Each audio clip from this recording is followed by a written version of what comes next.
16. I've come today to show off two more controllers that I just got done doing. One is just a paint job, the other is LED modded, as well as kind of a paint job, I guess. You could say that. The first one I have here is an Xbox controller, silver and gold. Nothing too fancy. It's hard to see the different colors because of the reflection of the light.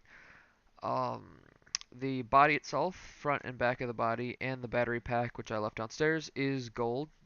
All the buttons are silver, so silver bumpers. You have X, Y, B. Also, if you look here, that's silver as well, except for the stem part, which is nice because then it doesn't wear the paint off of it when you're actually playing. D-pad, all the good stuff. I left the Xbox power button, I guess. Just the same. So it's green lights, nothing special there. I just kind of threw this together because I found my controller. I haven't played Xbox in forever. Um, so yeah, I decided to do something with it. I didn't feel like going out and getting new LEDs. I may get white ones because I guess that would look the best, silver-ish. Um, but this is not what the video is really about. This is just, just to show you guys. I decided to make because I was bored. The main part of this video is this N64 controller we have here, which is super fantastic. I just finished up the wiring to the LEDs inside. The buttons are missing because they are drying. I made a last minute decision. I wanted to change the colors of the buttons. This is for my friend, one of my friends, and I don't know. I asked him if he wanted me to change the colors. He said he doesn't really care. He's lenient. He has all these old controllers, so he said I can do whatever I want with them. He's really cool.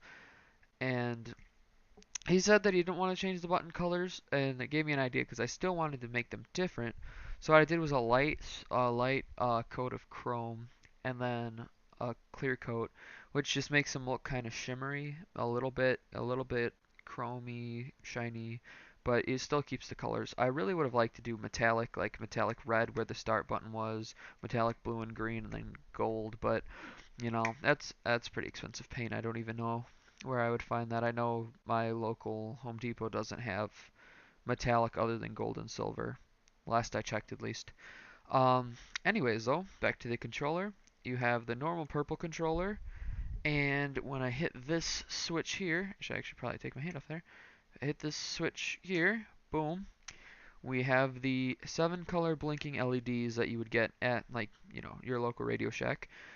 Um, But, if you know anything about the LEDs, is once they go through their cycle there, their startup phase, they turn off, and there's nothing you can do with them unless you apply like power to the ground with negative power, which, fancy terms is basically you touch two of the wires together.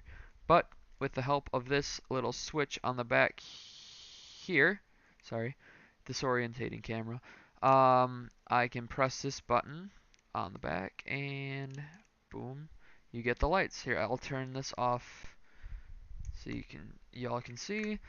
There we go. You have the red lights, you have the green lights, you have the blue lights, you have the yellow lights, you have the cyan lights, you have the purple lights, which I think look the coolest here. Even when it's on, it still looks fantastic with the purple because it is a purple controller. You have the white lights, which also look really, really neat. And you have the rainbow setting, which is, it just cycles through all the colors constantly until you turn it off or go to the next color, which would be red again. What I really like about this is, here, I'll turn the light back on. What I really like about this is that there's for some reason a delay in one of the lights, so they're not always at the same color at the same time, which I actually like. I think it looks pretty neat. I'm going to move away this a little bit. I'll show you all the colors with the light on so you can see it with the controller itself. There's the red, green, blue, yellow, it's kind of hard to see, cyan, purple, white, and once again rainbow.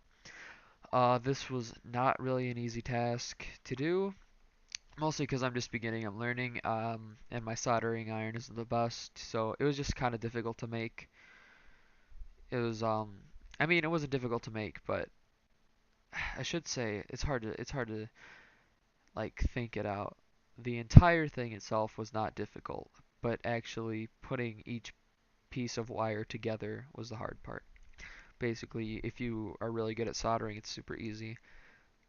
Just use my soldering iron to melt away a little circle there, which I don't know if you're supposed to do. I know you're supposed to use a Dremel tool, but I don't have a Dremel tool. Uh, Basically, I just melted the plastic and then pushed that in, and so it melted in with the plastic, which worked great for me. You can see that it lights up from the back too. I don't know. I really would like to put another one down here and maybe even two more two more here, but I don't know if I have enough space or energy, whatever. I'm not really good with the terms. I've burnt so many of these LEDs just not, you know, doing my research on them. So that's probably a good tip is do the research before you just start adding things because they will basically explode. Not like shatter, but the insides will. Um, that's all I have today. I will be doing some really cool ones soon. My friend that I was talking about earlier, who's gives me all these controllers, is really good with like drawing and art and stuff. And what we have planned is to do a white coat of primer on a controller, have him draw out something really intricate, like basically do a collage of all the different Nintendo characters or N64 characters and draw them all out onto a controller, maybe N64 controller. I don't know which ones we're going to do yet. Maybe NES just to start out because it's something small and flat surfaced, which would be pretty easy. And then clear coat it to preserve it so that it doesn't smudge. And it will basically look like it was all spray painted on. And it should look really good because like there are people who are like amateur drawers. He is really fantastic drawer. He's gotten several scholarships at our school. Like I know he got like a $5,000 scholarship, which is pretty impressive. So yeah, the controller should look great. It should look flawless once we get it out. Um, I have faith that it'll look really good. Also, one more thing to add to this one, this was I think it's grape controller, which is the clear with purple tint to it. What I did to make the LED shine through more, basically, is I did a light coat of chrome on the fronts here. Actually, I would say medium coat. You can see it shimmers in the light here, other than just being, yeah, there we go, other than just being the controller itself. But what that does basically, it acts as a reflector and a blurrier. It makes it more blurry. I don't really know how you would say that. Which works great. It's the two things that I needed because at first I didn't do that, and it was just one little light shining through. It didn't really reflect off anything, so it was just like a circle of light. It was boring. So it works out really well for me having that done, and it blends everything together really nicely.